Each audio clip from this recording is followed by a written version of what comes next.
to something pretty wild that's been going on with Drake and Kendrick. And it all really comes down to this Nokia video and how Kai Cenat reacted to it. Yeah, it's kind of crazy how just one video like that can blow up and show you how things are changing, you know, with who has influence and all that. Right. And I mean, it wasn't that long ago, it seemed like Drake and Kai were pretty tight. You know, Kai's always on his streams hyping Drake's music. Remember SSS for You? Like, Kai was all over that. Yeah, for sure. And I think that early support from Kai probably did help Nokia get at least some attention, you know, at first. Totally. And then you had that kind of awkward moment with Drake name-dropping Kai and Not Like Us, which felt like maybe a little tension, you know. But the real explosion, the thing we're really diving into today is what happened when Kai actually saw the Nokia video and just went off on it live. And it makes you wonder, right? Like, what do artists actually expect from these big influencers? And what happens when those expectations, you know, don't line up with what the influencer actually thinks, especially when they're broadcasting to thousands of people? So yeah, let's get into it. Kai's on stream, right? Massive audience. Yeah. And he just comes out and says straight up, this Nokia video is not it. No holding back. And I mean, this is a guy who's going crazy for Drake during like the whole SSS for You era. So to see him just shut it down like that was pretty shocking. Yeah. Well, what's your take on how he went about it? I mean, was it just like brutal honesty or was there something else going on there? It felt honest to me, like he wasn't trying to be mean or, you know, sugarcoated or anything. He was just like, yo, this is not doing it for me. And from what I saw on the stream, he basically thought the whole thing was just confusing, like trying way too hard to be all deep and artistic, but failing. You know, it didn't click for him personally, and he didn't think it matched the vibe of the song at all. And he didn't stop there, right? He actually had his own ideas for what would have been better for the video. Oh yeah, he did. He was kind of joking around about it, almost making fun of the video and saying he could have directed a better one himself.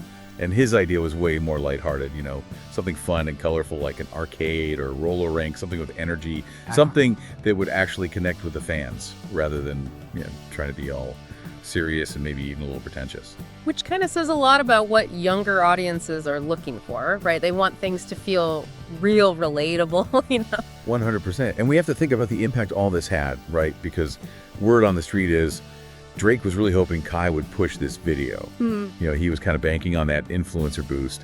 And then Kai goes live and just slams it in front of everyone, which pretty much killed any chance of that happening. And that's the point, right? Kai's not just some random dude on the internet. He has serious influence, especially with his community. So when he says something, his audience listens.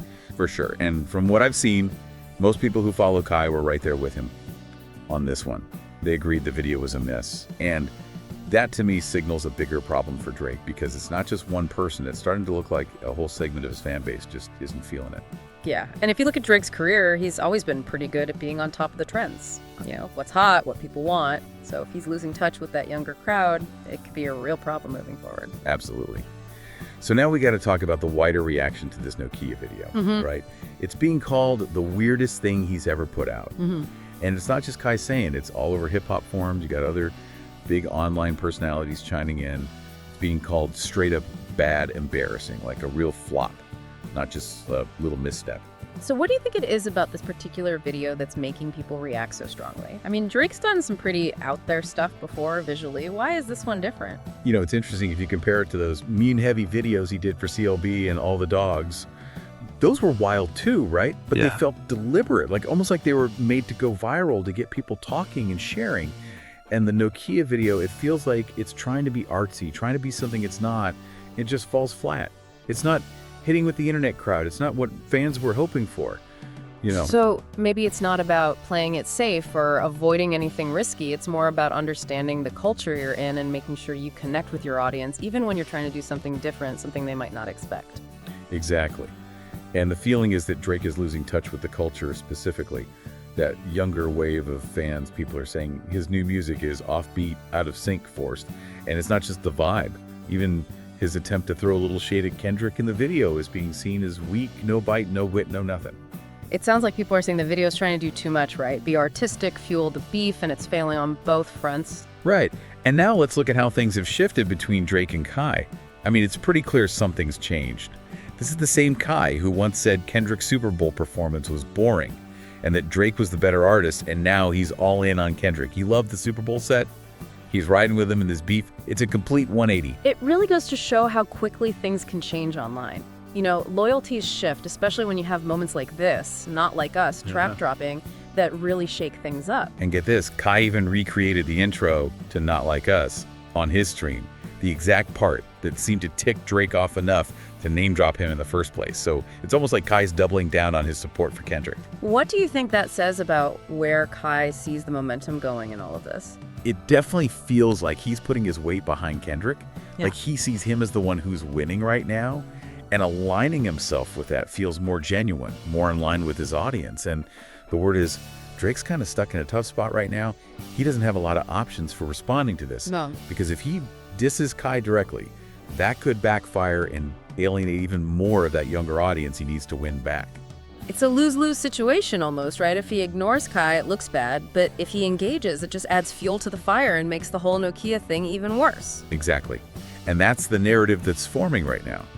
Drake's watching the culture shift without him. He's losing that connection he had, while Kai's influence keeps growing. And some people are even saying this Nokia flop could be a sign that Drake's slipping from the top spot for good.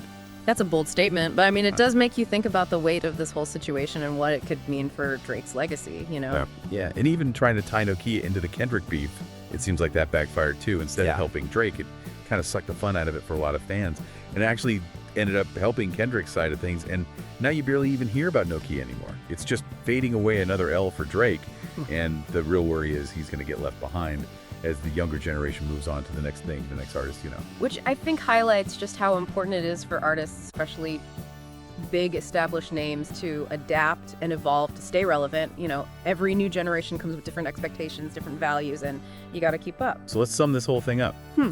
Kai Cenat's reaction to Drake's Nokia video was huge. It shows how much power these online personalities have in shaping how people see things.